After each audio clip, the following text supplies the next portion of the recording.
And we should be live, yes? I see us. Yep, we're live. Yay! Welcome to October Stitch and Bitch. And why don't we introduce ourselves, starting with Rachel. I'm Rachel. My channel is Colonati, where I talk about lots of science fiction and fantasy and apparently a crap ton of other things as well. I have nothing interesting to say about myself. Diana, will you go next? Sure. I'm Diana. Bookish Di on pretty much all social media except for Tumblr, and then haven't really been doing videos that much, but I talk a lot about science fiction, fantasy, and Star Wars. What are you? Sorry, my cats are like both full of bees right now, so they're running around like the devil's after them. So they might crash into this video, like literally crash into this video.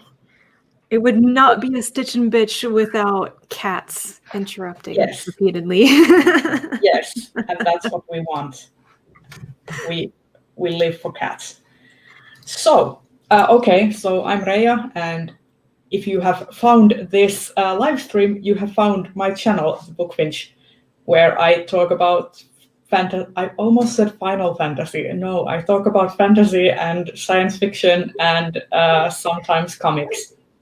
A lot of the time comics.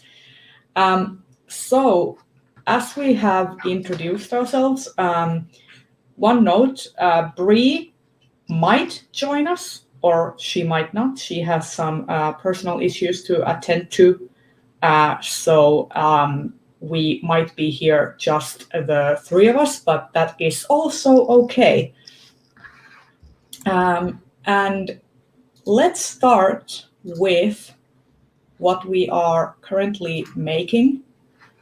So why don't you start, Diana? Sure. I am working on the book blanket. This is the fourth row. I need to go back and weave in ends and stitch together the rows that I have.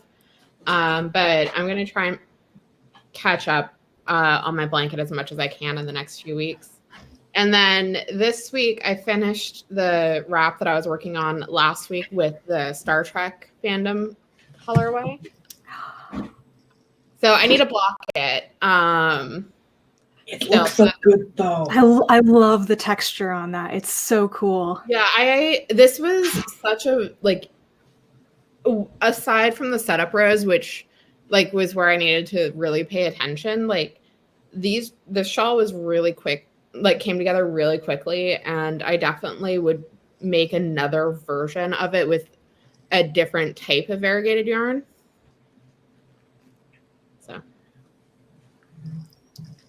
So what kind of yarn is it? Is it, like fingering or worsted weight? This is worsted weight. But yeah, I have I'll update my Ravelry because I'm very bad about updating Ravelry with the pattern that I was using. Rachel, what are you making?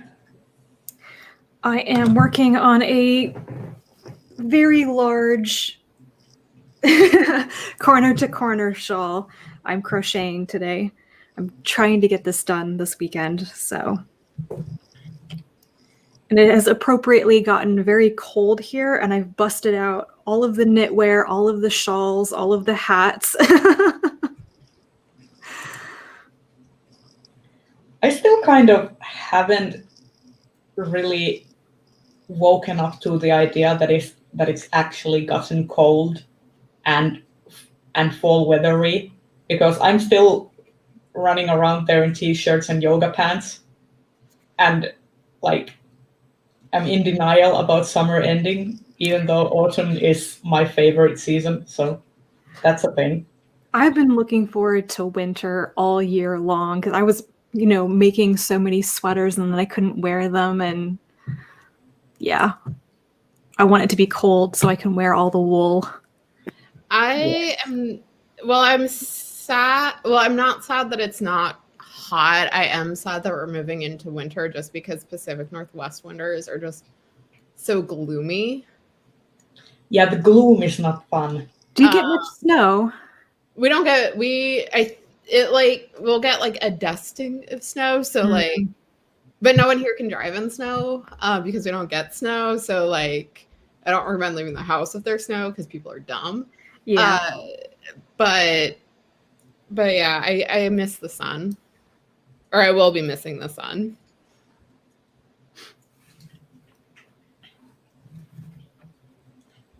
This is like a great time. Like we usually stream once a month, and it's just an opportune moment that this weekend happened to work for most of us. And yeah, it's great if you are able to work on projects and get some inspiration to work on stuff while watching others work on stuff. Yes. It's kind of the point, I think, of the live stream. Sort of just hang out and have fun. I always look forward to it because it's like a solid 2 hours where I can just sit and work on something. Yes. I don't feel like I need to jump up and do something else. Also, I find it funny, Joe, that you say it's cold enough for jumpers and sweaters finally, but you wear jumpers and sweaters all year round, though. Okay, I'm still making the Scarf of Doom. If I can finish making this year, I will be happy. Then I could finally use it in the wintertime. Yes. So, yeah. Do we want to move on to our next? How much yarn do you have left, Rhea? Like, how much further to go? This thing and this thing. So how big is it? How long is it now?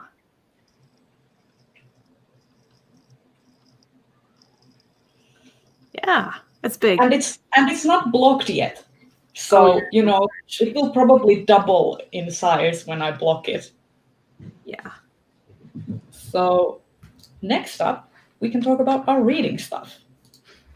So, I can actually go first for now. I'm currently reading Angel of the Crows by Catherine Addison. I'm buddy reading that with Maya, slowly but surely. And nobody told me that it's a Sherlock Holmes retelling. It's a Sherlock Holmes retelling with demons and angels, and it's actually really good.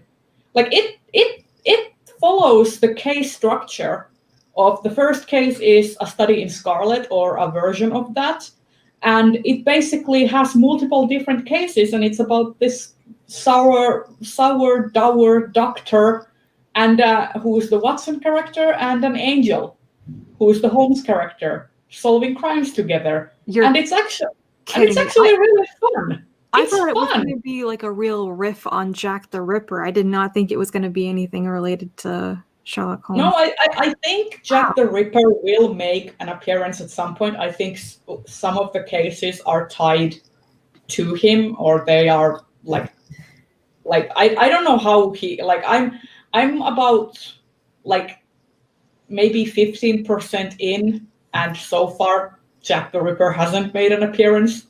Huh. But it's just fun. It's so easy to read, and it really captures the the essence of Sherlock Holmes, I think. Like, it feels like a Sherlock Holmes novel, but it also peppers in so much like new world building stuff with the angels and how they interact and stuff with the real world, that it doesn't feel like a ripoff, if that makes sense. So, very interesting. It's surprising. Like, me and Maya were talking about like how weird it is that this wasn't the marketing ploy. Yeah. That, like, yeah. Kelsey, so far, Angel of the Crows is more creepy than scary. And you know me, I am a complete scaredy cat and like a wuss.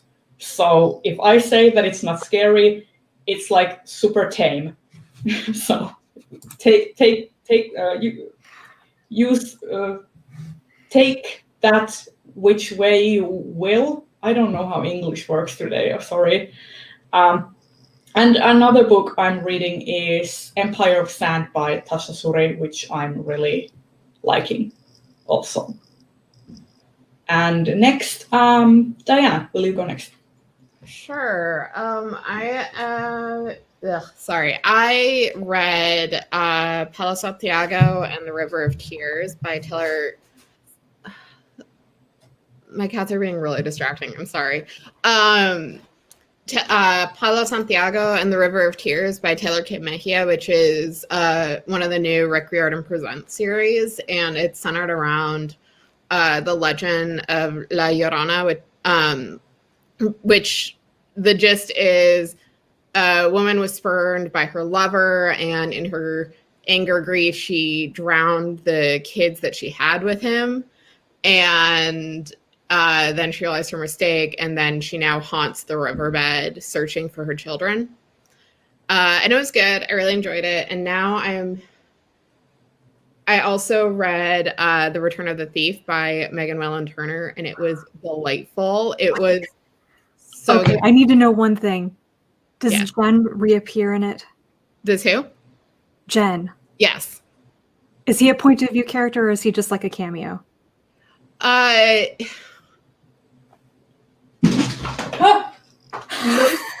Most of it, the structure is like, so there's like the first person point of view character, but Megan Welland Turner does that thing where she like also will introduce like other points of view.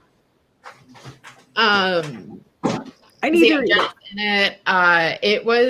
There was a thread going around, I want to say in July, talking about like how there are series that don't like take into account like emotional satisfaction when ending series, and this one like nails that emotional satisfaction. It's like Megan Welland Turner like looked into people's souls and was like, what do they want for a finale of this series, and then like gave it to us.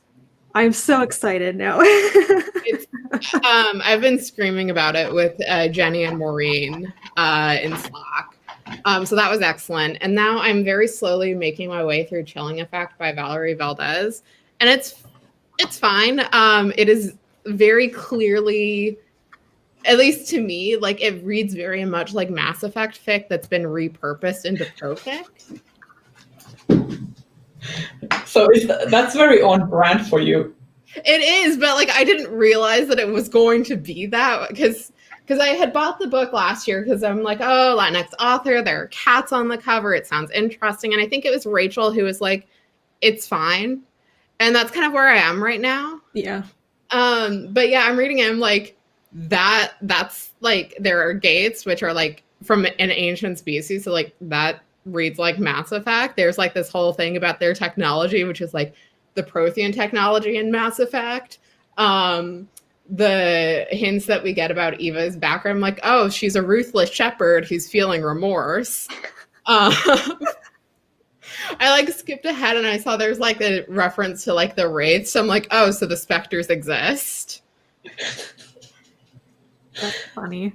So yeah, it was just like, so everything went better than expected when you picked up the book. It was just really funny because I'm like, oh, I was not expecting this. I'm currently waiting for the audiobook of the sequel because I thought I would give it a shot, because it was good fun, even if I thought somebody needed to smack the main character and stop making stupid decisions.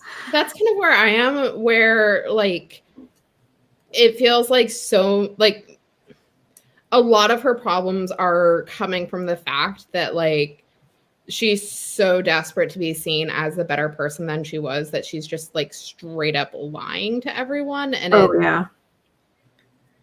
so I don't know if I'll necessarily buy the sequel, but I'll probably borrow it. Yeah, I think that's actually a very good metric of a book's quality. Like, is it a kind of like to borrow book or to buy book? Yeah, and it's like to forever keep book. Yeah, and it's not like the worst science fiction book from Harper Voyager that I've read. Like it doesn't. I want to say it was Elizabeth Bonesteel who published a series that like I really hated the central romance in that series, which I read the first one. Well, I think Remnants of Steel is the second book, and I haven't read that one. What's this one called? I was not, because you know how in the first book there's like that instant connection between like the guy on the planet and the main female character. Mm-hmm. That gets completely ignored in the sequels, and it's like now about the romance between the captain and the female point of view character, and like I don't like the romance at all. Ugh. Her friend who's the second, Jessica, I think Jessica's great still, but yeah, that series was not great in terms of like the mysteries in the first series book carried through, but like the emotional stuff didn't really carry through and was annoying. Yeah. I mean, I had that kind of same thing happen with Sisters of the Vast Black, which I finished like last month, and it was like it started as one thing and I was really enjoying it, and then by the end of it it had sort of metamorphosed into a completely different thing and I wasn't enjoying that thing as much. And I was like, okay, the title says it's Sisters of the Vast Black, so I'm expecting complications in communication and how the nature of space makes it difficult to have a religious order because the distances are so vast and there's like miscommunication and like delays and stuff. And then by the end of it, it had like everyone lived across the corner from one another, and the travel to different planets and stations was like this and just happened, and everyone knew each other. So it became like your corner store solar system sort of thing, which was somewhat disappointing. But I'm still kind of looking forward to reading what else Lena Rather will put out, because I think this was her debut. Yeah, I think so. So what are you reading, Rachel? I am still finishing up Precursor by C.J. Cherryh, which is the fourth book in the Foreigner series. So it's a science fiction series. I'm absolutely loving this book.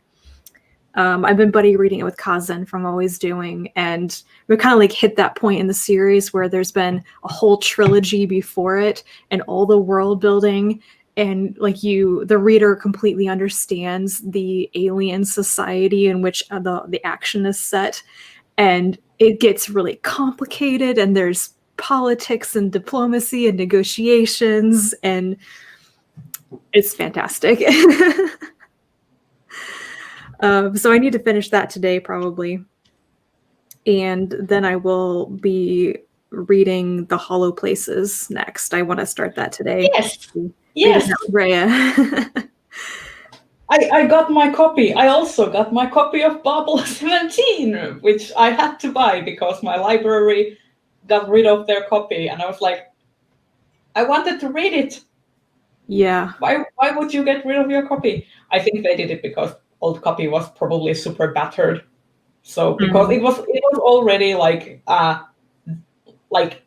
taped together and sort of like had loose pages in between. And I had to be real careful with it when I was reading it last year, and then I had to return it before I had finished it. And now it just doesn't exist in the system. Or it exists, its ghost exists in the system. You can search for it, but you can't like loan it out.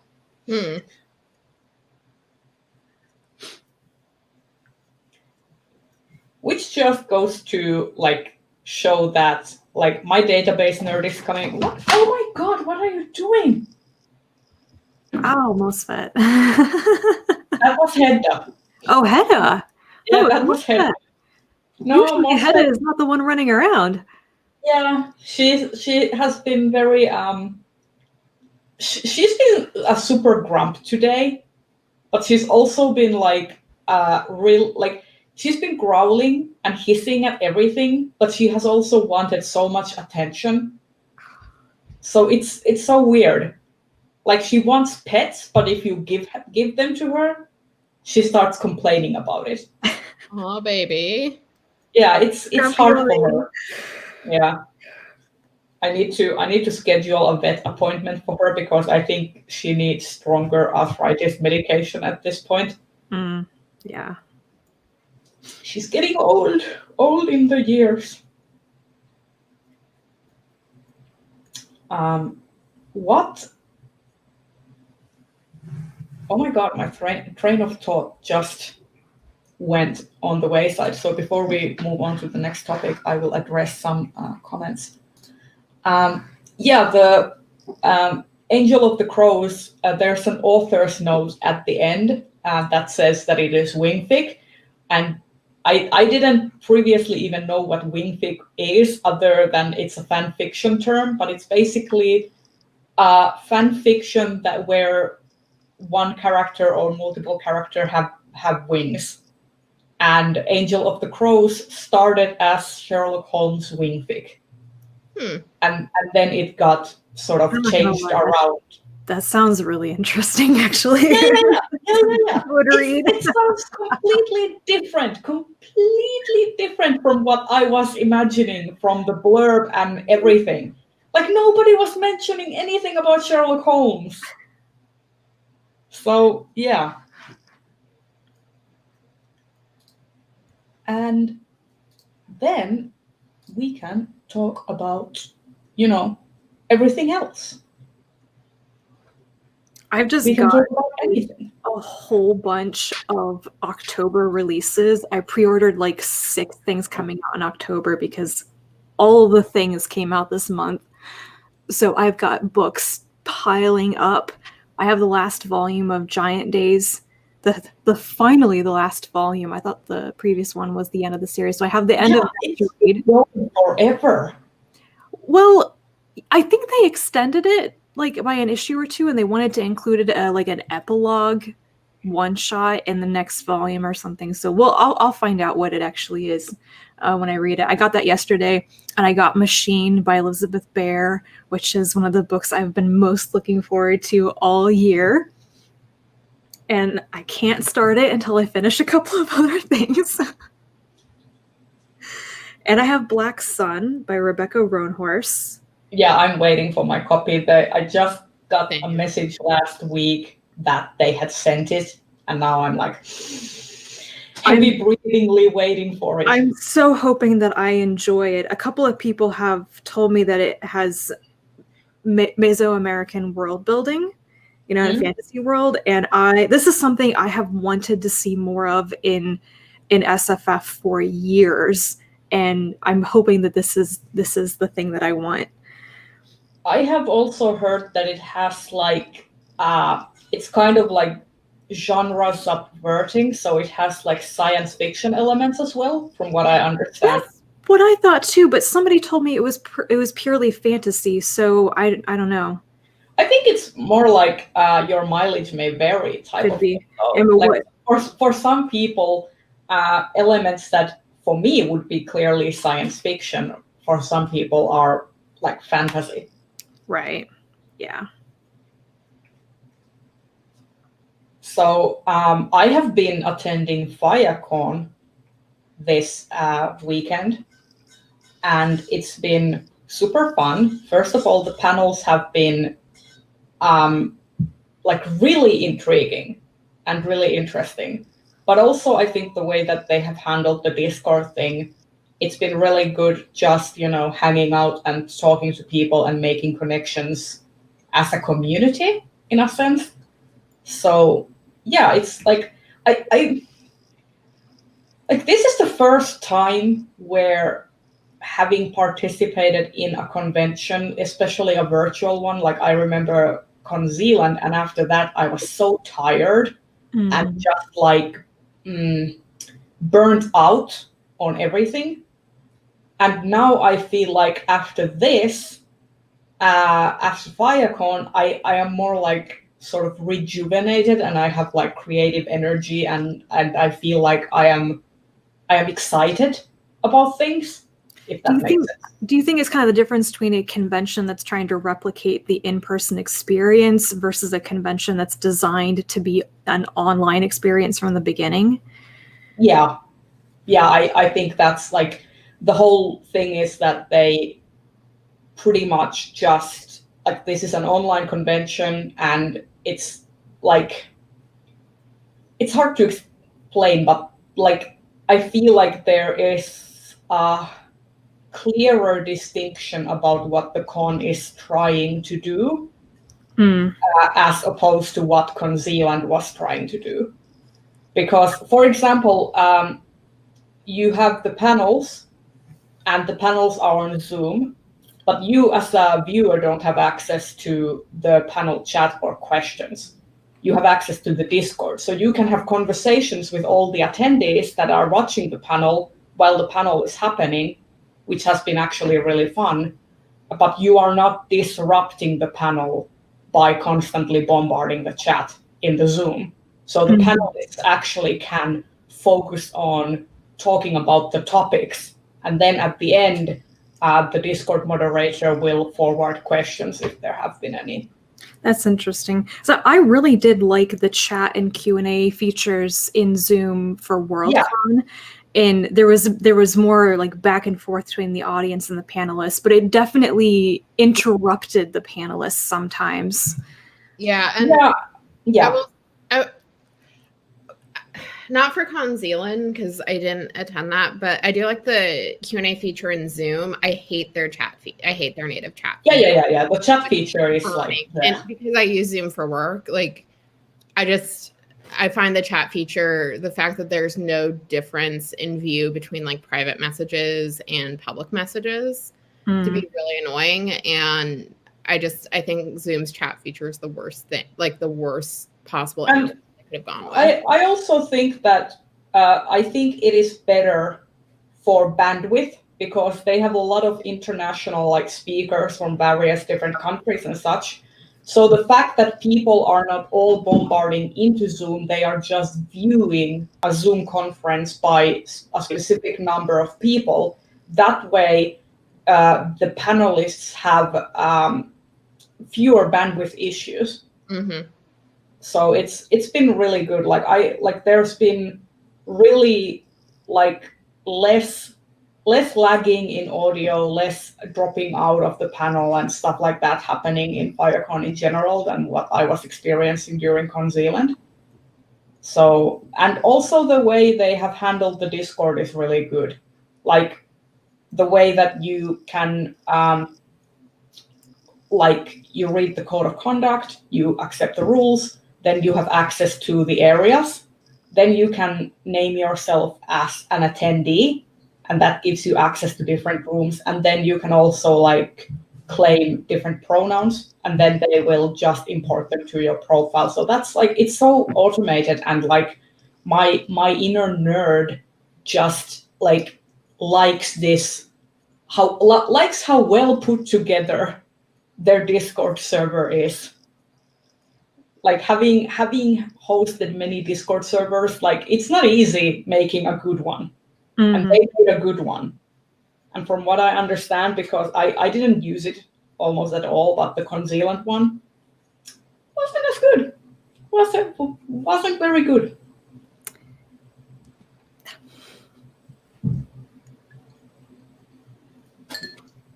Also, Kelsey's comment, like, yeah. I think we all are a little bit. I don't know if I'm still feeling like post-Con Zealand burnout or post-Hugo Awards burnout. Yeah, the Hugo Awards were a pretty weird note on which to end Worldcon this year. Yeah. Choices were made. Yeah. It will go down in history books. I was also like, so you know how, I don't know if both of you knew that Chelsea made the if the Toastmaster talks less, Yeah. like supercut from the Hugo Awards. And I was wondering if I should nominate it next year for Best Related Word. Because technically it's eligible. Yeah. I bet you're not the only person who's had that idea. So Yeah. interesting to see what gets shortlisted and longlisted. Oh my god, I like if it would get longlisted, at least like I would just like I would be here in my like fancy t-shirts and like popcorn and be like this sweet drama. I bet there'll be some things in next year's list and ceremony. Yeah. Yes. Yes. So what else have we been doing? Do we have any events, media, things we want to plug? I feel like my life has been very quiet since the last live show. I mean, I've pretty much just been watching Farscape with you, Rhea. Yes. And reading all the things. Yeah, I've been watching the first season, or the new season of Great British Bake Off, because that started up again. I'm still envious that everyone and their mother seems to have the access to that show, except me. I need to see if some generous soul has ripped it and put it on YouTube. That is literally the way that I watched like the last 2 seasons before I stopped watching. I mean, that's supposed to admit that, but that was also my experience with Project Runway back in the day when it still had like Heidi Klum and oh my god, I'm blanking on the guy's name. Tim something, the older gentleman. Tim Gunn, yes. Oh, Tim Gunn? Yes. Oh. So I was just watching them on YouTube because they weren't syndicated over here. Ron asked about the Ignite Award winners. Is there a list now? Somebody told me about one of the winners. I'm going to put it in our private chat, but Tor has a list. Yeah, and I can actually share the screen. If I can just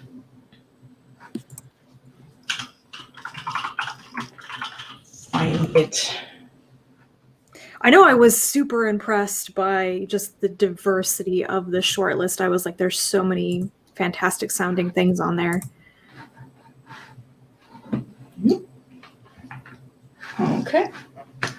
And share screen.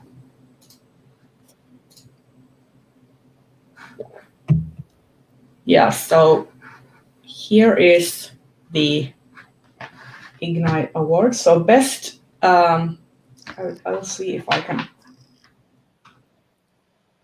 So Gods of Jade and Shadow won Best Adult Novel. I am super excited about that. We Hunt the Flame by Hafsa Faisal won Best YA Novel. Tristan Strong Punches a Hole in the Sky by Kwame Mabila won Best Middle Grade. That's a really good book. I think that's tied with Sol and Gabby as like my favorite Rick Riordan Presents novel. And This Is How You Lose the Time War won Best Novella. I'm not sure if I agree with this one, to be honest. Well, I mean, I was rooting for The Haunting of Tramcar 15 because that was one of my favorite novellas from last year. Yeah, and I really like Clark's writing. So yeah. I like Clark's world building so much. Like he just has a way. We're getting a Cairo novel next year. I know. I'm so excited about that. I am full-length novel, guys. I am so excited. I'm pre-ordering that the moment I can. Best novelette was Emergency Skin by N.K. Jemisin, which I haven't read. Yeah. I feel bad about that.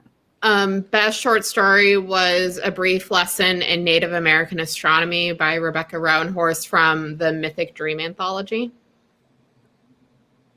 I was rooting for, obviously I was rooting for 10 excerpts from an annotated bibliography on the Cannibal Women of Radnor Island because it was my favorite from the Hugo nominees in the short story, but also And Now His Lordship is Laughing by Shiv Ramdas was excellent. Have to say though that I have not read Rebecca Roanhorse's story though. I really want to read that. I recently reread Welcome to Your Authentic Indian Experience. I've read it like 3 times now. I was rereading it recently and thought, oh, I need to get to more of her short fiction. I really hope that she's able to do a short fiction collection at some point in the future. That would be fantastic. Yes. I love that they had an award for best in speculative poetry. I think I don't read speculative poetry, but I just like that because one thing that awards do as well is that they spread awareness of different things. Like, for example, say what you will about Oscars, they are their own problematic entity, but they also like spread awareness of different movies and stuff that I wouldn't necessarily watch or have seen or anything. So it's the same with like Hugos and the Nebulas and now the Ignite Awards. Like they have the capacity to make people more aware of different things. So I am really happy about this. Yeah. I mean, I believe there is actually a spec-fic poetry award. It's called the Riesling Award, but it's just for spec-fic poetry. And so if you're not already aware of that award, then, yes, I think it's great to have a category for it. Yeah. In a larger set of awards. And I think that's one of the nice things about the Ignite Awards being new is that they're not, like the Hugos are very much stuck in what they are, and new things is Ignite Awards can start from a blank canvas and set it up the way they want to and not have to vote for 2 years straight on whether they should add a category. or have it be like, oh, this is a Campbell, not a Hugo, or not a Hugo. Yeah, didn't they have like this idea that the voting itself was popular vote, but the nominees were pre-selected? Yeah, I think there was a panel that put together. Yeah. So I think that's also an interesting like take on like it's kind of like combining like the popular vote with the like more critical panelist selection. And then the Critics Award was Alex Brown by who works for Tor.com, it seems. I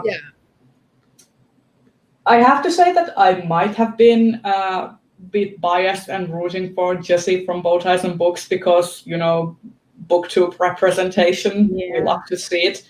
Yeah.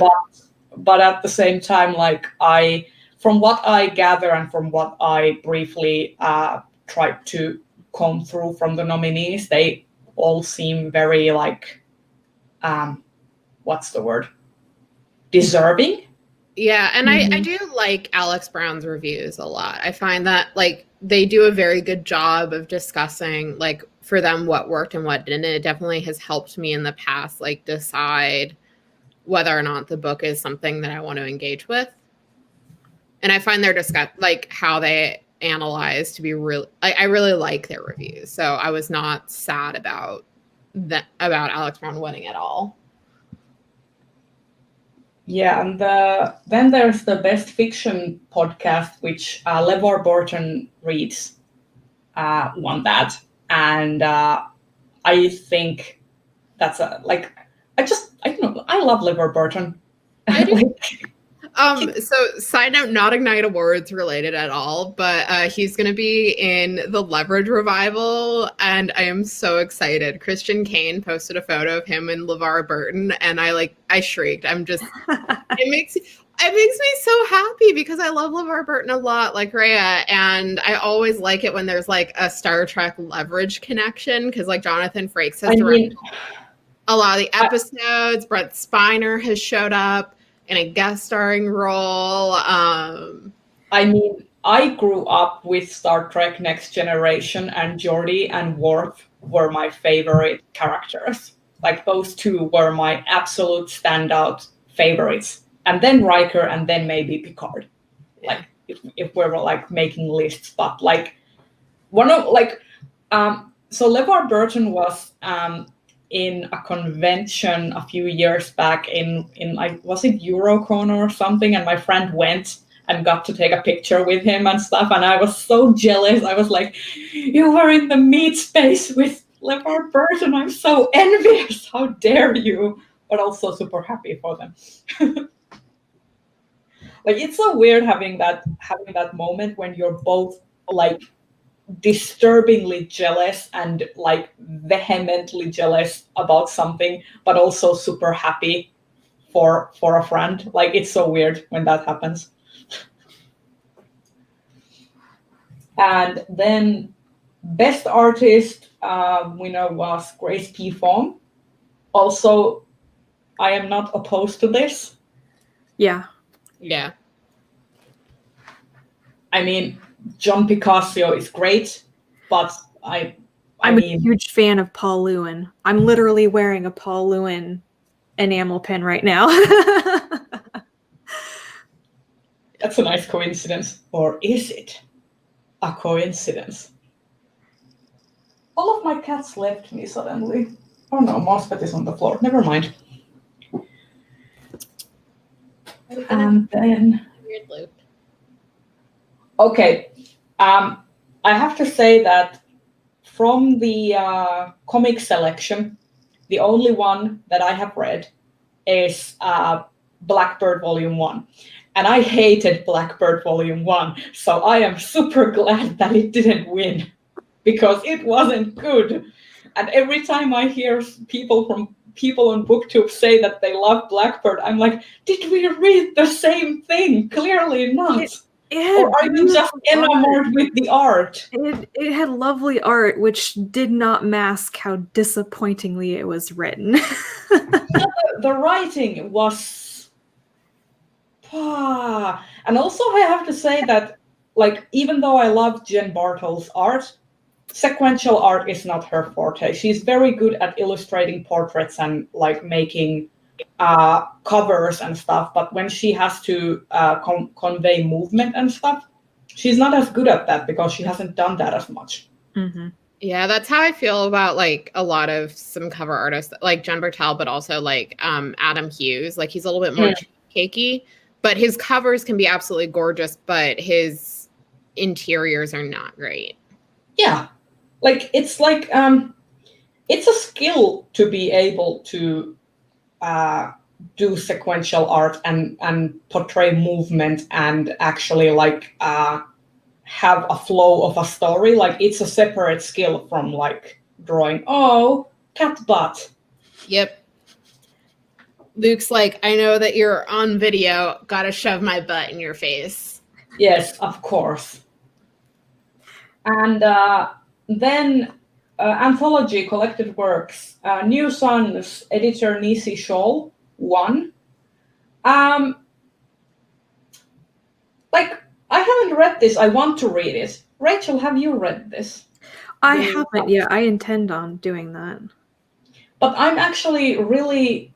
The Mythic Dream and Broken Stars, the contemporary Chinese fiction in translation, I've heard more buzz about those. Broken Stars was really good, and that's the only one on the list that I've actually read so far.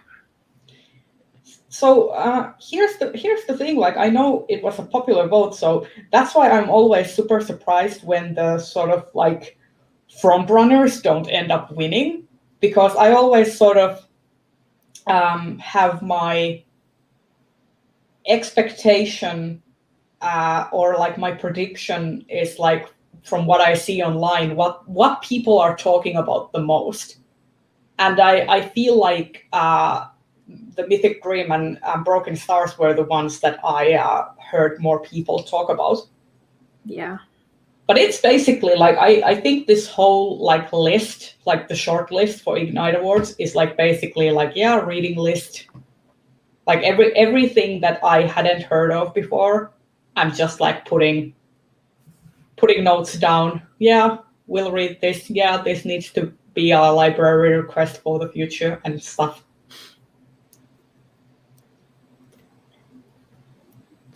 And then I think, are we in the last category? No, best in creative nonfiction. You know what?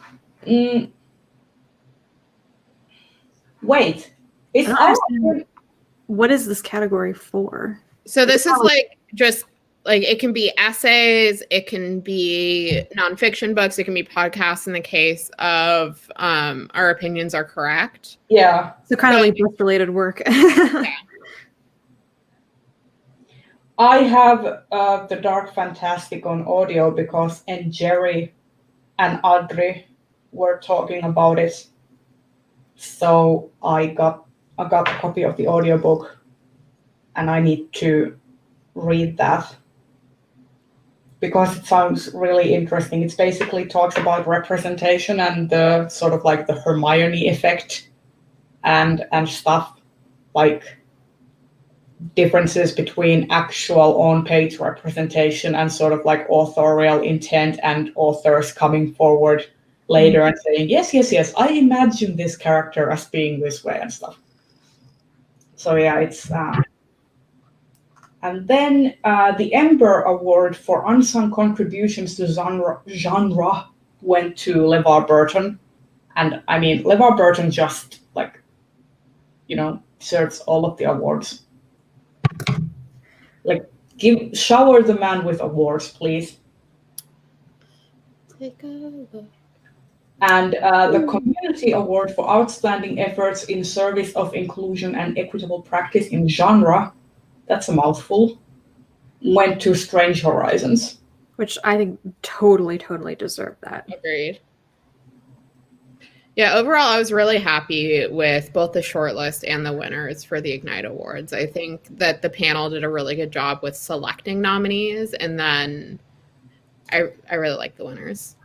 Yeah, I have no objection to any of the winners, and I feel like my TBR is getting longer by the minute. Also, during Firecon, my TBR kept getting longer and longer. I now have multiple book orders pending shipping, and also various tabs on my browser for short stories that I need to read. I am desperately awaiting my pre-orders of both Black Sun and The Midnight Bargain by C.L. Polk. I have an arc of Midnight Bargain and I need to read it and review it, but also my brain every time I get an arc or an e-copy or whatever, my brain is like, oh, you got this book. Now I don't want to read it. And I'm like, no!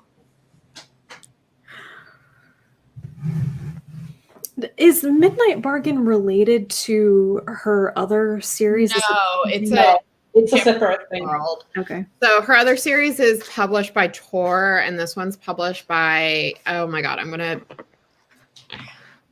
it's the new publishing line that Sarah Guan, who used to be at Orbit, is editing. Is it Erewhon? Yes. The Liz Gorinsky one? Yes. Okay. Speaking, by the way, of publishers and stuff, did you know that the James Patterson imprint closed down? Yeah, I saw what? that. I'm really sorry about that. Yeah, and they didn't even make a public announcement. It was just all on Twitter. Authors were just saying, yeah, I no longer, like Natasha Nyan and people were just saying, I'm no longer being published or represented by James Patterson imprint. And it's just closing down. I'm not sad, but I'm surprised.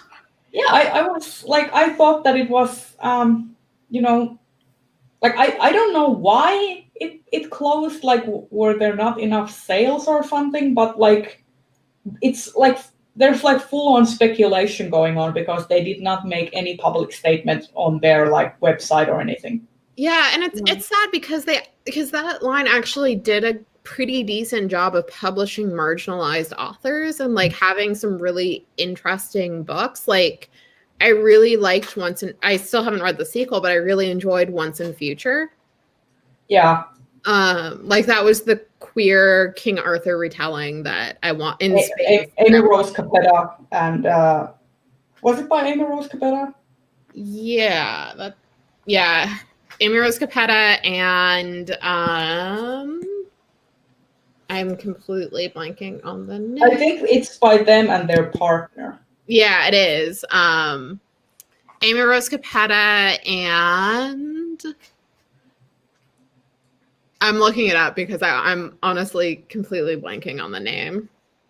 And Corey McCarthy. Yeah. Don't worry, I was also blanking on the name. Yeah, so it does sound like the books that were planned are moving to a different imprint at the publisher, but it's still just like such a shitty situation. Yeah, it's like, okay, like what? And I mean, I have a little bit of like mixed feelings about the imprint in general because like either the books have not been super interesting to me or I haven't enjoyed the ones that I've read that have come out from that imprint. But at the same time, I've been really like not excited, but I've appreciated the work that they've done for you know, including new voices and promoting new authors from different backgrounds. So it's a shame. And it's a shame that it comes to an end in such an unprofessional way. Like that's what's astounding to me. Like no statement, no transparency, no nothing. Like customers have to hear these things in Twitter. Well, I feel like this kind of happened somewhat recently with Disney Hyperion, where Hyperion was transferred or the imprint was sold to Little Brown. And like there wasn't a whole lot of communication. Like I kind of remember, and I could be misremembering, but like I think Zoraida Cordova was kind of commenting on it obliquely because one of her books, like it literally happened right before Incendiary was published. Okay. So I don't know. There's something weird going on with publishing. What are you doing, kitty cat? Will we get a chance to see a kitty cat? Because I have a banner just for this. I made all these banners just for this. I'm gonna grab Leia, who's gonna be upset with me, but she's slower than Luke because she's doing it for science. Hi, baby. For science, Leia. Leia's like, I don't like this. I do not approve of it. I do not, but you need to show your face for the rebel troops. Here she is. Yes. Here's the little chunky girl. She looks so upset.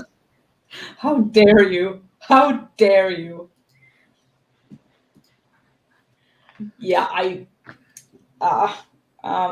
okay, what else can we talk about? I can plug a thing. That's not my thing, but I just kickstarted this today, and it seems so cool. Oh, let me just do the thing. Do. Okay, now and share. So I backed this game today, and it's about having your own tea blending shop and competing with other artisanal tea makers, but also cooperating with them. Rhea, can you send me the link? Because I definitely know some people who would be interested in this. Yes, and it's a Latinx creator also, like the whole team. So I will put it in the private chat, but also I think I can put it in the chat as well. If people are interested. Yeah, I can think of at least 2 people who would probably be on this. Because this is so cool. It's you have all these tea blends and you need to buy them for your shop, and then you can fill out orders for your tea loving community, and you can it's so fun. And look, you have a first player teapot and an active player teacup and stuff. It's so cute. I love stuff like this. And if you are in the US, you can get actual tea when you order the I game. feel like Kelsey, this is your thing. Yeah. I mean, it's so great. And yeah, so this is what I kickstarted, because I do kickstart things at sometimes when I find a good project, and this seemed like a great one. So yeah, that is my plug. I hope there's 15 days. I hope that they get their funding, because it would be great. And this team previously made a game called Cantankerous Cats. That's Leia. Oh, She's a cantankerous cat. So I'm these are the feels. Yeah. So we got a question. How long have you guys been friends? We have met thanks to the BookTube and Bookternet in bookish internet community. So, Stitch and Bitch is currently on its 2nd year, but I think we have I've known Rachel for now 3-ish years. I think so. Yeah. And Di for a little over 2-ish years now. Yeah, that sounds about right. Yeah.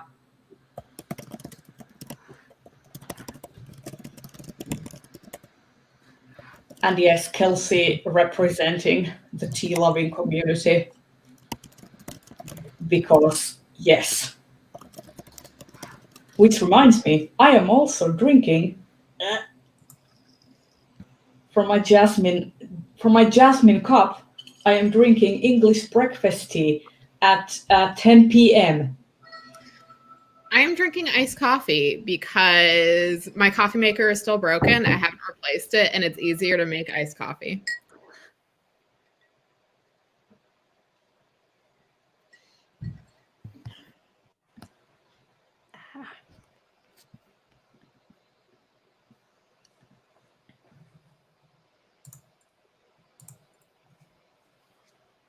I'm suddenly feeling like I really need to take a nap. Mid-afternoon slump, guys. Sorry.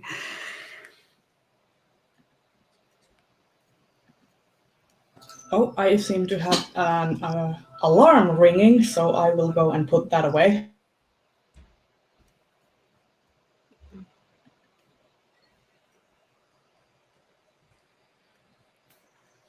I need to get, so I bought some harnesses for the cats just because we're going to be doing a road trip later on, and I want to make sure I don't lose my cats.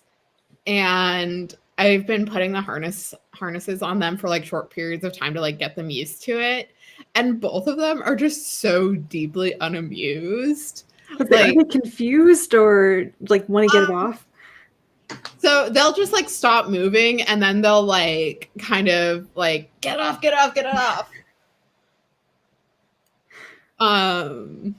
When I first put it on them Friday, Leia just had this look of deep personal betrayal.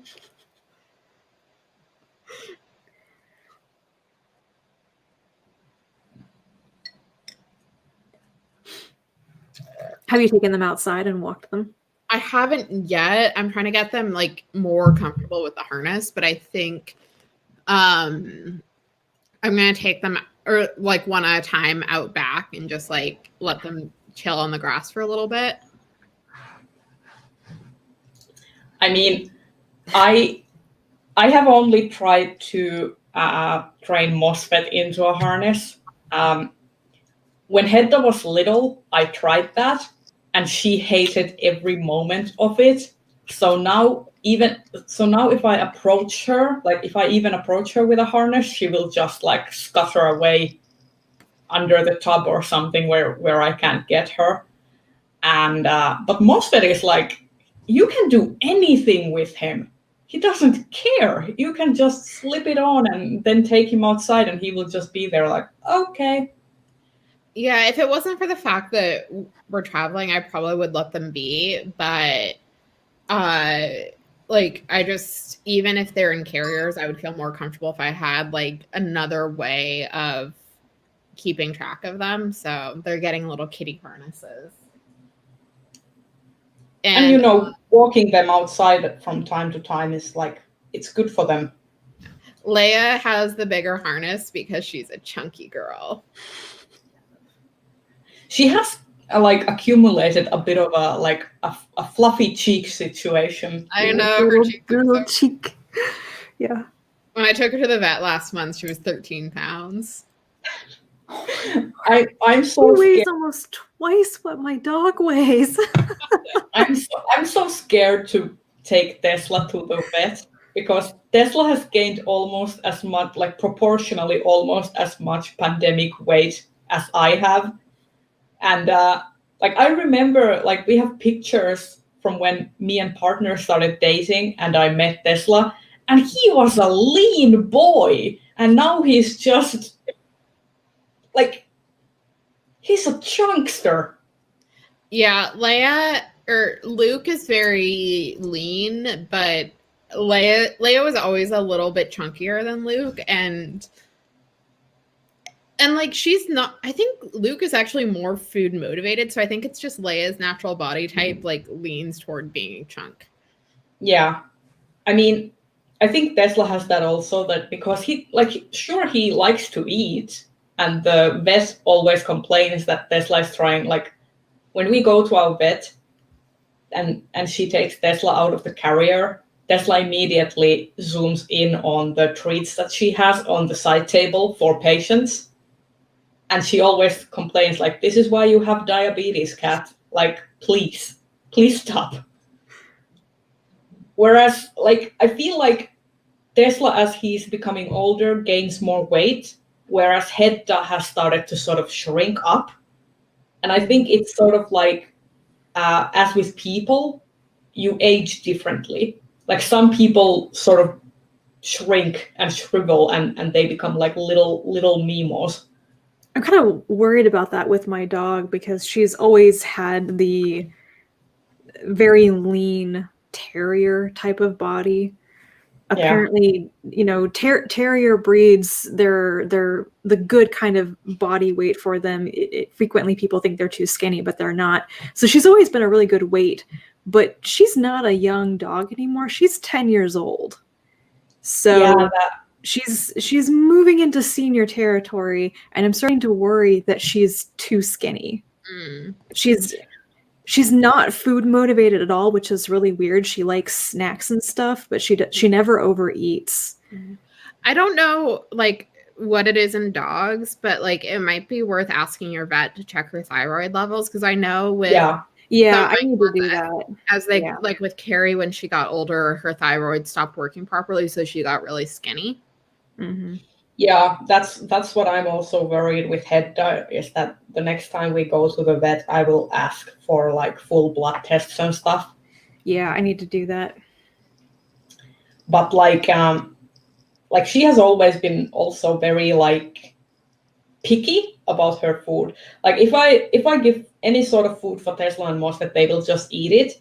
But you can't keep, like with Hedda, I can't give her the same brand of food 2 days in a row because she won't eat it. Like she needs the variety. Like she needs the difference. Also, she likes kibbles more than wet food. It's a little odd. Yeah, the boys are all about the wet food, but Hedda is like, nope, I take my kibbles, please.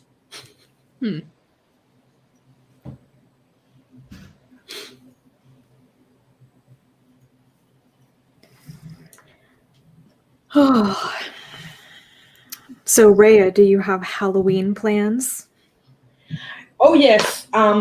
So there is an event on the 31st of October, which is a Kekri event.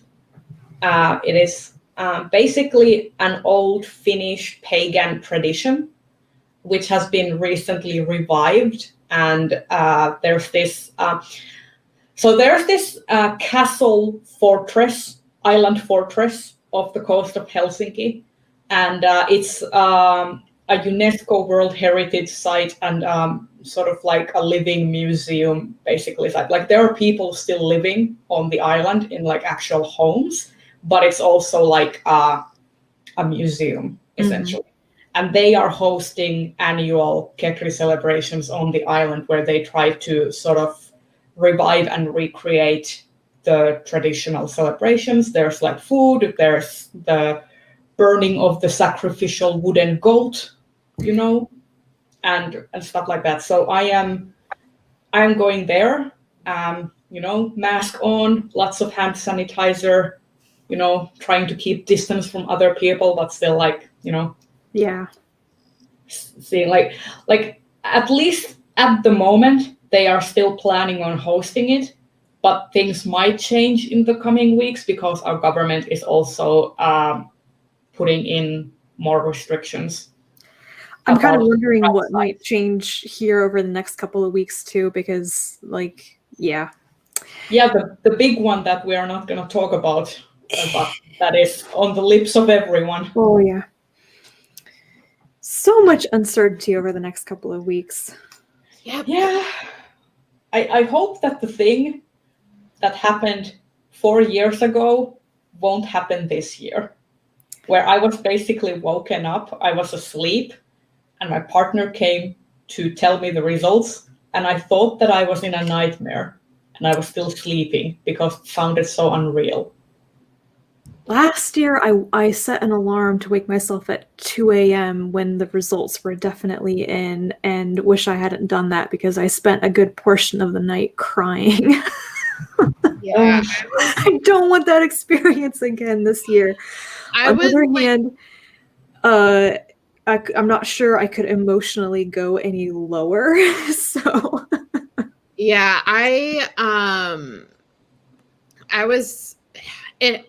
the election in 2016 fell over my fall break. So I was actually in California when it happened because I was in grad school at the time. And like, I just remember because I was at my grandparents' house and I was upstairs in their bedroom watching the return with a margarita, and just like, I couldn't eat because we were 3 hours behind. So like we could see all the returns coming in while the polls were still open. And it was also this year, I don't think you are gonna get the result on the election night.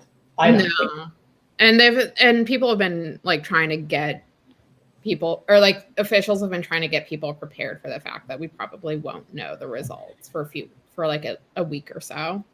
Also, I wish they would get the current administration to admit that they will respect the fact that they won't get the result in the first night. But I digress. Moving on. Let's talk about something less volatile, please. What I will say is that like the whole like last week of October, first week of November, I'm probably going to hunker down. I'm going to be offline. I'm not going to check any of the news. I'm going to be on vacation right up until election day. So I will literally not have internet access for a long time. And this is just how I'm going to cope is, do what I can and then just check out. Yeah, I have self-care. I have friends who work in politics, so like a theme of our group chat is like talking about polls and stuff, so I can't really check out. I actually wish people would stop talking about the polls because it's like it isn't helpful for anyone because there's such a huge like margin of error. So this is completely true. Oh yes. Like I feel like for like I feel like for November, I will probably try to do this as well, like get a social media detox and a news detox and just focus on writing my dissertation and thesis and just get that done. I've been actually speaking of, I've been actually making good progress on it. I got my neural network trained and it recognizes the street signs and stuff and recognizes between the differences between them and stuff.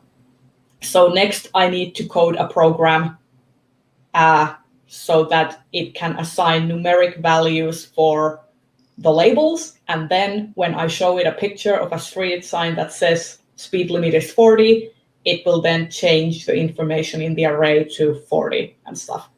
So hopefully next week I can get that done. And then I just have a whole month of just writing everything down and hoping for the best. And then maybe I can graduate. Please let me graduate by Christmas, please. You will. You'll get it done. You'll get it done. Oh, I meant to ask you yesterday, actually. Have you worked more on your LED sign thing? Yeah, it's basically finished. I just it works. It's finished. It communicates with the YouTube API. It gets my subscription data and it sends it over to a microcontroller and flashes the subscription data and my channel name on a LED screen, basically, or an LED matrix. And now I just need to basically build a chassis for it and make it pretty. But the actual infrastructure of the thing works. Cool. And the project works. I just need to make it pretty. I bought we went to a recycling center and I was like, okay, I need to buy a book because I want it to be in a book cover. Like I want the book thing to be a case. And then I'm just gonna make it look like old and timey and stuff. But I didn't want to destroy an actual old and timey antique book for the thing. Yeah. I want to sort of craft an ancient looking book from a more modern book. So I was like, okay, I need to buy a book that is expendable. So I bought a memoir of our former president, which I have no intention of reading because I hate the guy. I was like, he was basically a sort of a totalitarian, not necessarily a dictator, but definitely a despot sort of guy during the Cold War. Like he was our Cold War era president. And he's so obnoxious. Like he was basically he had the power to build parliaments and just veto everyone and dismantle parliament and put in place people that he had hand selected that weren't elected officials. So it's I'm not gonna read his memoir or read about him any more than I have already had to do in school because he's the worst. So I also think his book will be perfect for this sort of project where partially destroying it and erasing his existence from the whole thing.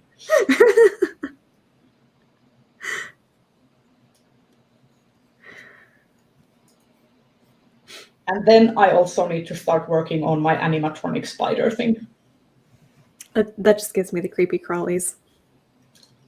It'll be cool, but also it'll be cool if I can make it work, but also it will probably be a lot to handle if I start showing people creeping spiders on my head, on my hat.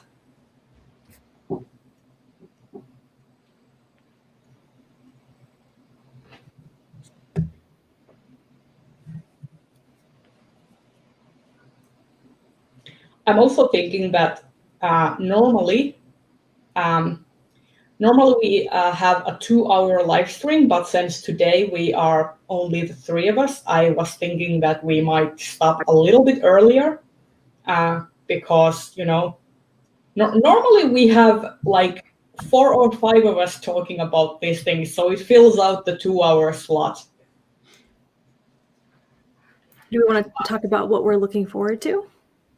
Yeah. Sure. Like, yeah, we can talk about media and book stuff that's coming out, and like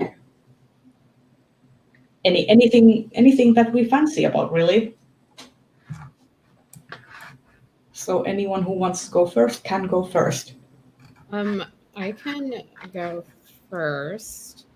Aside from Great British Bake Off, which I'm always excited about, I'm really looking forward to potentially Mass Effect news on N7 Day. I live in hope that there's always going to be Mass Effect news on N7 Day, which November 7th. So I'm preemptively getting my hopes up, even though they're probably going to get crushed. Let's see, what's the other? I know there was something else I was excited about, and I am completely blanking. Mandalorian season 2. I am excited about the Mandalorian season 2, but I'm also really mad about Gina Carano because she had that whoopsie, definitely. Yeah, because she was being a transphobic jackass. But Pedro Pascal is always a dreamboat, and I need more Baby Yoda in my life.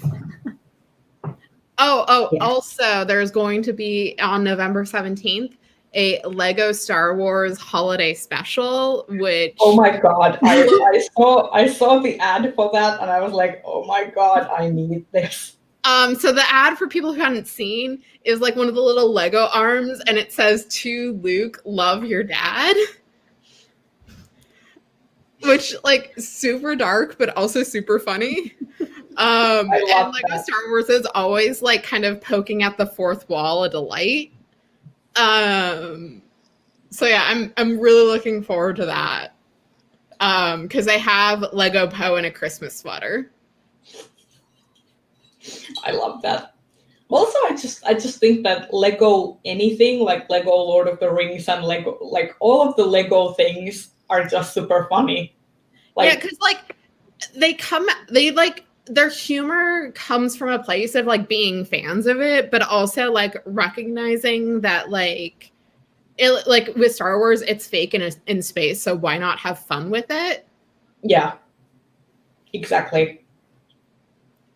So I have been currently I have been really excited about Hades, the game,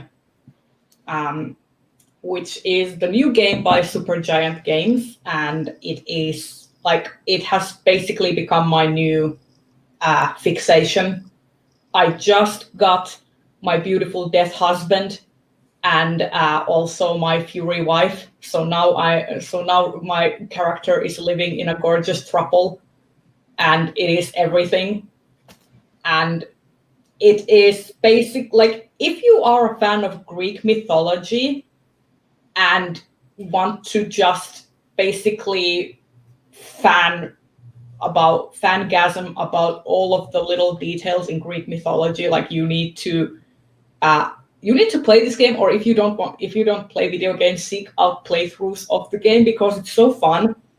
And the way that the writers have approached it's chef's kiss. It's so good. So good. I've heard good things about it. Yeah, it's like I've been playing it for like 2 weeks now, almost every day, and me and partner played back and forth, like we switch on runs and stuff. So it's it's fun to watch and it's fun to play, and that's great. And Supergiant Games just hasn't let me down ever. Like, I've loved Bastion, I've loved Transistor, and I've loved Pyre, and now I'm madly in love with Hades. Like, it's been the best gaming experience in a while. So yeah, it's been great. And then the Expanse trailer for the next season hit the waves, and I am excited about that. I am like, December can't come here soon enough. I need it. Also, the next season of The Crown is coming out in November. Oh yeah, Yeah. we get Diana and Prince Charles, and that toxic mess of a relationship. Like, I like, it's so weird because I have this weird love-hate. Like, I love the crown, but I dislike the British monarchy. like, this weird thing where you are like, yes, this TV show is great, but also this institution as a whole sucks. I find I love the history of the English monarchy basically up to about the 80s, and I stopped caring so much about it once it enters into my own lifetime. Yeah, that's exactly it. Like it's all fun and games when it was like, far removed from you and stuff. But I also I feel like in The Crown, especially because Elizabeth II's era has been all about like dismantling the British Empire and losing all the colonies and stuff. And the saltiness in the TV show about this whole thing is like so palpable. Like you can feel it in the air. And I'm like, yes, you deserved it. Like every time a country gains its independence, a British monarch is out there inhaling a full beanstalk.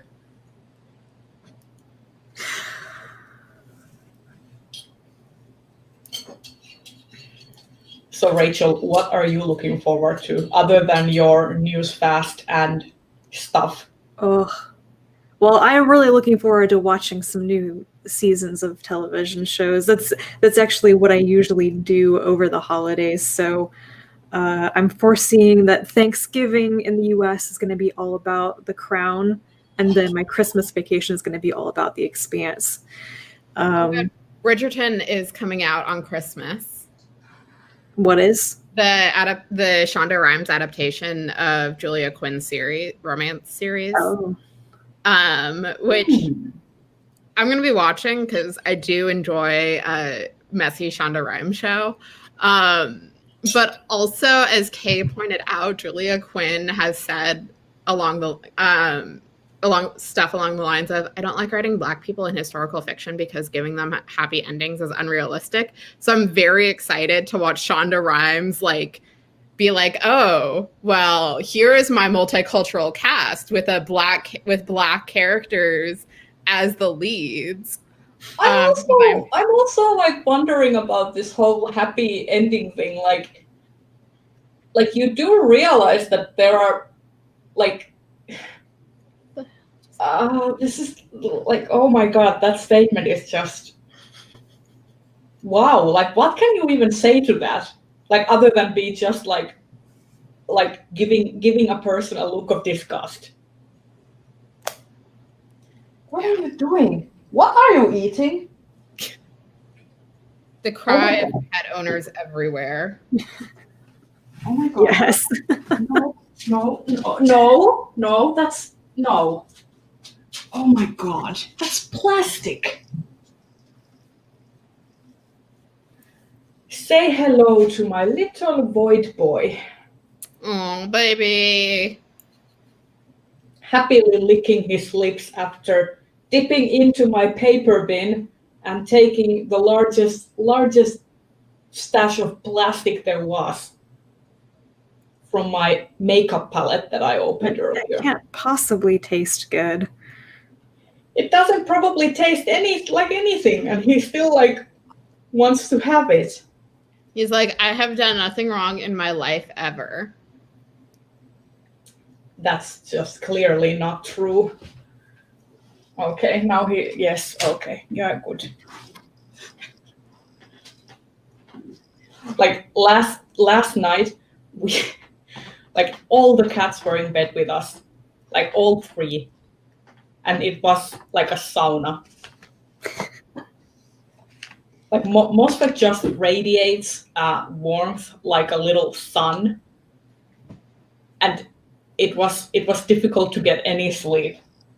And then he just he's a very long cat, So he just elongates himself all across the bed.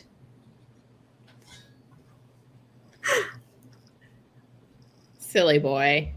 Yeah, now with that picture in your mind, are there any decent books coming out?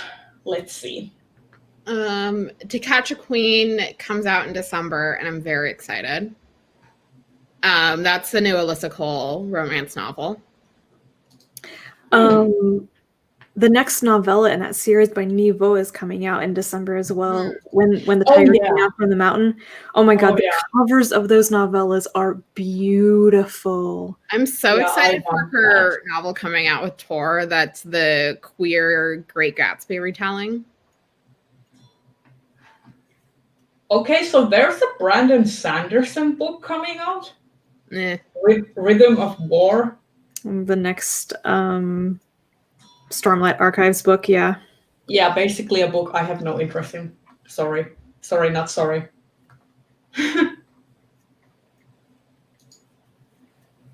I'm just trying to see if there's like any like I see so many like cool looking book covers. Ela Liu's novel is coming out from Erewhon in November, I think. November, December? What's that one called? On Fragile Waves. Yeah, coming out in December. Which I will get. I don't even know if that one is SFF or not, but I'm going to get it because Ela Liu is an amazing writer.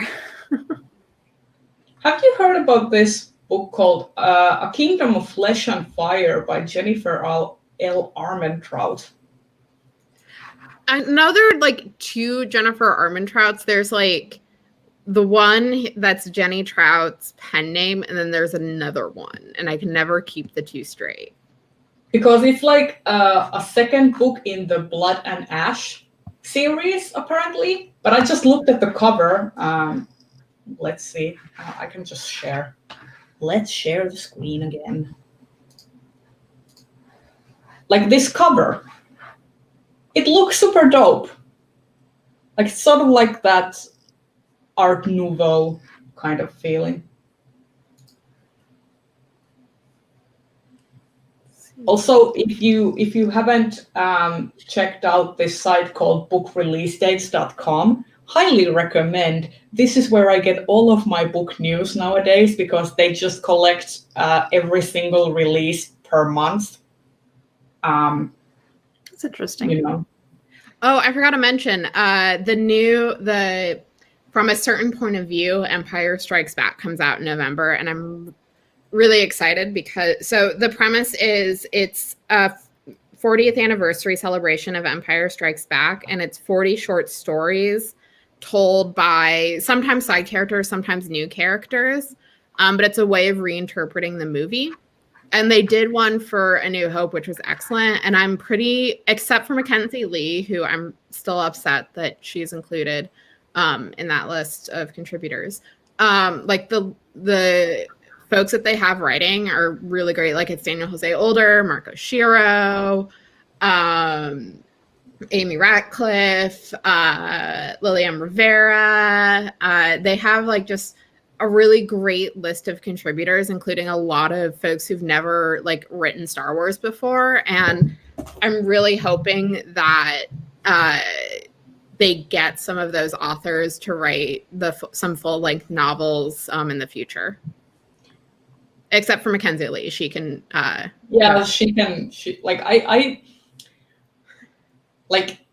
I don't want her to literally choke, but in a figurative sense, she can choke.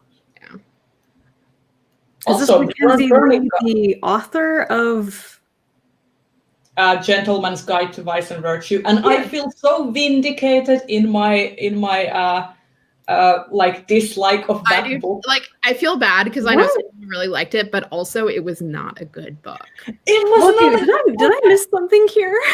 Okay, so haven't you heard about the whole Mackenzie Lee, Rachel? One of the first was, I think it was either last year or 2 years before. She had a book that was a YA book that was supposed to come out called Madness Blooms, and it was about the Dutch tulip fever, and it was like incredibly gross and transphobic because the main character is supposed to be a trans boy, but they get misgendered throughout like the description and the novel, and there's like predatory lesbians, and there's a lot in there, and it was just a mess, and people rightfully called it out, and it was very quietly canceled this year after she was like, oh well, I'll just rewrite it and everything, and it ended up getting canceled. And then she got a publishing deal from like the Disney. Yeah, I was so like, because here's the thing, so she was announced as the writer of a book on Gamora and Nebula from Guardians of the Galaxy, and I'm so mad because like I have wanted more stories about them as sisters like ever since the first movie, and the fact that it's Mackenzie Lee writing it is just so frustrating because like I won't read it because she's not a good writer. But then the other thing that happened with Mackenzie was the whole book autograph thing. Yeah, so at the beginning of the pandemic, she like as a fundraiser, like a way to encourage people ordering from a well-known indie bookstore in Salt Lake City, was like, oh, I'll sign any book that you want. And it wasn't just like signature. She was like actually like full on like pretty much defacing books. Defacing and making commentary and like making jokes and signing books by other authors that weren't hers, and like without consent from those authors. Yeah, and then when Rin Chupecho was like, hey, this is not cool, what are you doing? Because her book was one of the ones that was defaced. Mackenzie Lee tried to pull oh, but I don't really know you. And Rin was like, actually you do, because we shared an agent. And we have I have emails that like show that we talked when we shared an agent. Yes. Wow. And also there was this whole, like, people were calling them out about it, like, hey, this isn't really cool. Like, why is this like, and the bookstore was very defensive about it. Like, hey, if the buyers want to pay for this like service, then it's their prerogative. And people were like, well, why would you even have this service in the first place? Why wouldn't you just sign postcards or something and put them in the order with the book, or book plates or something, so that people can put them?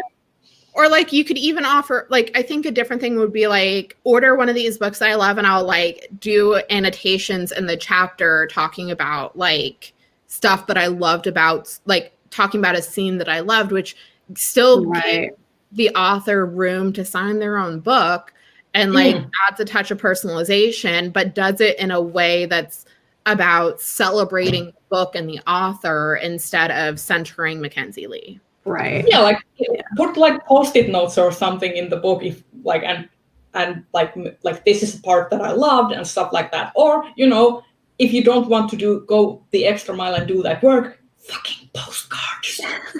Yeah. So I thought that it was just really disrespectful, and my favorite and also my least favorite, and like the whole interaction was like when people called her out and complained about it, and the bookstore tweeted out, I don't see Leo Tolstoy complaining, because, you know, they defaced Leo Tolstoy's book as well. And like, and I'm like, yeah, like, why would you derail the conversation from actual like authors who are hurt by this and are offended by this?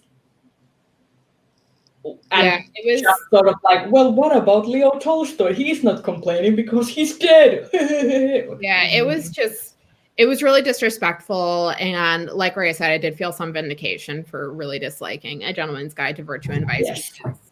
I remember reading it, and I remember people being like, oh, this is so great. People were loving it. The main character needs to be shoved off the boat. Yes. I was just like rooting for Percy to get on a boat and like sailing the hell away from Dodge, because like Monty was so toxic and like obnoxious, and it was so bad. And I was like people were loving the book, and when I read it, I was struggling to get through it. I was like constantly hating it, and then I was like, I only got through the book because I was texting to my friend complaining about the book like basically live texting my experience with the book, and I'm like, oh my god, I hate this so much. And but yeah, it wasn't good, and now I feel incredibly vindicated. So yeah, going back to the original point, I'm excited for FactPov ESB, except for Mackenzie Lee's story. I'm really hopeful that they'll do what they did kind of with the first FactPov and use the new contributors, like use this as a way to like pull in new creators into the Star Wars universe. And I'm really excited to see the stories that people come up with.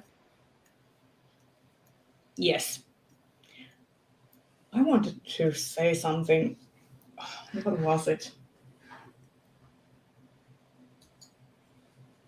Well, my brain just like, pew! There was something, now it's not there anymore.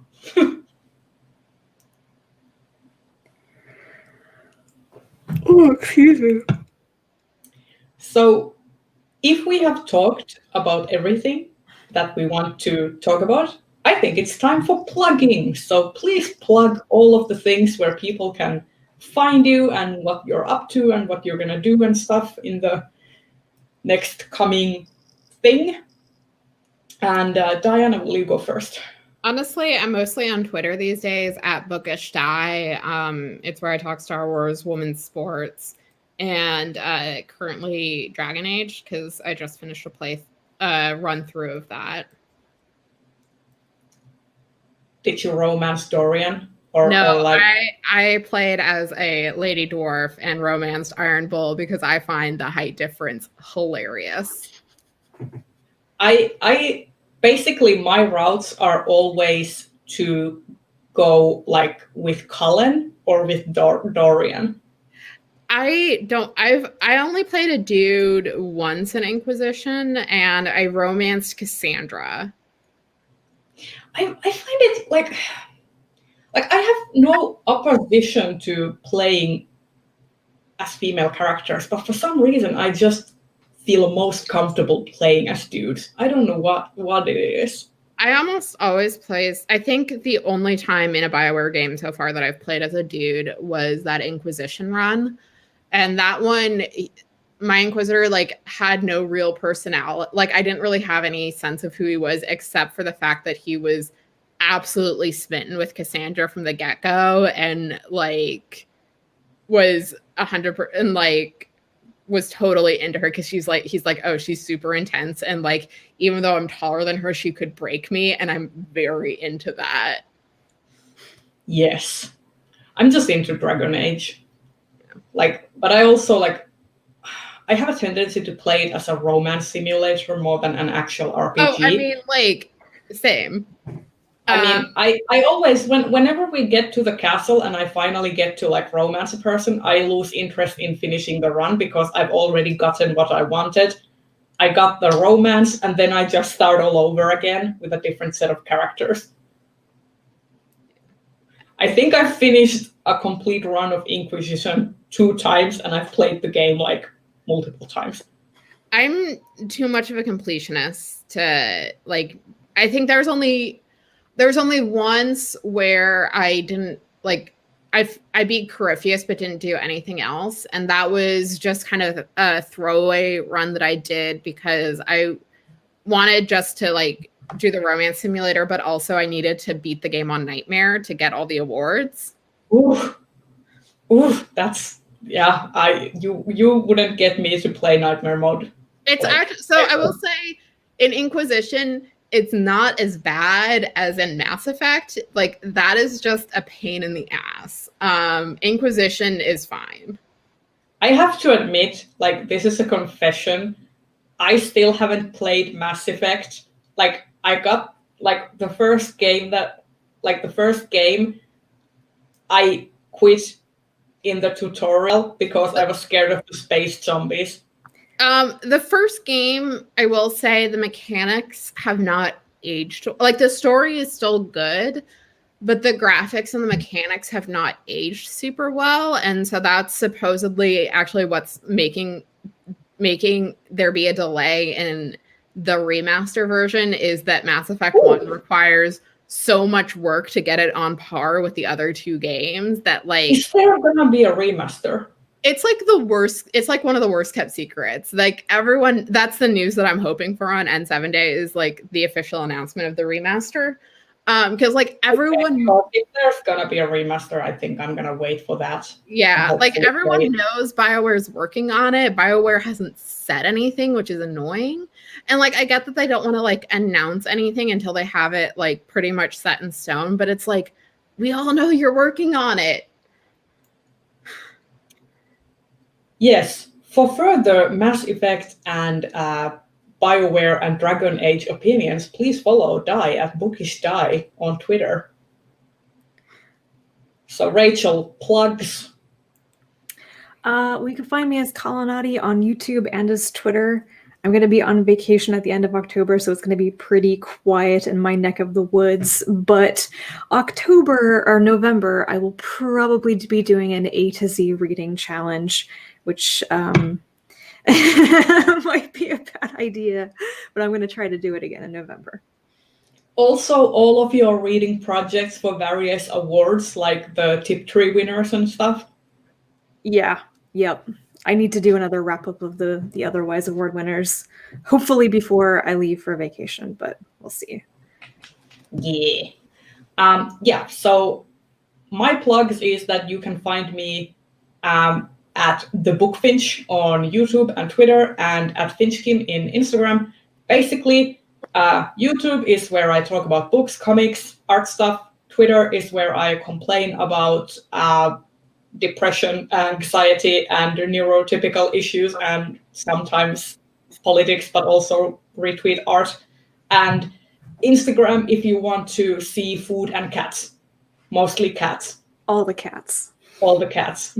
And hopefully next week I will have an art wrap-up coming out, my first art wrap-up, because I'm starting to do those. And I'm looking forward to it.